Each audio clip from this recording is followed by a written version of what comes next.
99.9% people that I've met in my life, they have scattered thoughts. They don't know what they are saying. They don't know what they want. They think they know what they want. The way they communicate, they are never going to get it.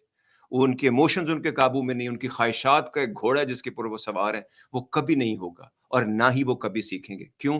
क्योंकि उन्होंने कभी किसी से सीखने की कोशिश ही नहीं की, कभी किसी के सामने खुलकर बोला ही नहीं. जिस दिन वो बोलेंगे उनके ऊपर से, चेस्ट पे से ये सारा बोझ उतर जाएगा और उस दिन वो हल्के फुल्के हो जाएंगे और फिर बॉल आप दूसरे बंदे के कोर्ट में डाल देंगे और फिर वो बताएगा. ये बिल्कुल ऐसे, अपने टैक्स का कुछ नहीं पता, आप टैक्स के अटर्नी के सामने या टैक्स में जो कमाल करता है वो सीपीए के सामने रखते हैं, वो सारी चीजें खोल खाल, उसके लिए ये रोज का काम है.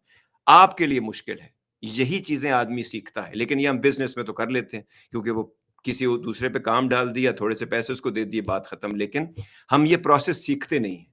जब सीख लेंगे आप भी रिलैक्स हो जाएंगे. आप जितने दुनिया में लोगों को जानते हैं उसमें से 0.001% लोग हैं जिनको इसका पता है. बाकी सबकी ऐसी थॉट्स होती हैं, वो जब ये धमाके होते हैं उनको नहीं पता होता क्योंकि उन्होंने अपना पैथ ही नहीं सेट किया. वो ये भी सवाल हो सकता है जी, क्यों ऐसा ब्रेन है?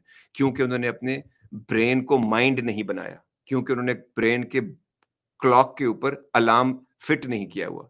रेड फ्लैग्स उस रास्ते पे, क्योंकि उन्होंने अपने आप को ऑब्जेक्टिव्स और गोल्स ही नहीं दिए हुए.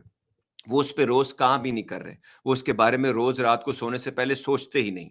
उन्होंने कभी उन थॉट्स को कागज पे लिखा ही नहीं. तो इसलिए उनकी सारी हर किस्म की थॉट्स आती हैं और फिर क्या होता है, दूसरों की देखा देखी, जो हेडलेस चिकन कर रहे होते हैं, एक और हेडलेस चिकन उसमें इजाफा हो जाता है और वो समझता है कि मैं बड़ा सियाना हो गया हूँ, मैंने डिग्री कर ली है, मैंने पैसे कमा लिए, मैंने अच्छी गाड़ी ले ली है, मैंने शादी कर ली है, मैंने देखो जी दूसरी कर ली है, देखो जी मैंने फलां कर लिया है. इस मुकाबले के अंदर मंकी सी मंकी डू में किसी को कुछ नहीं पता वो क्या कर रहा है.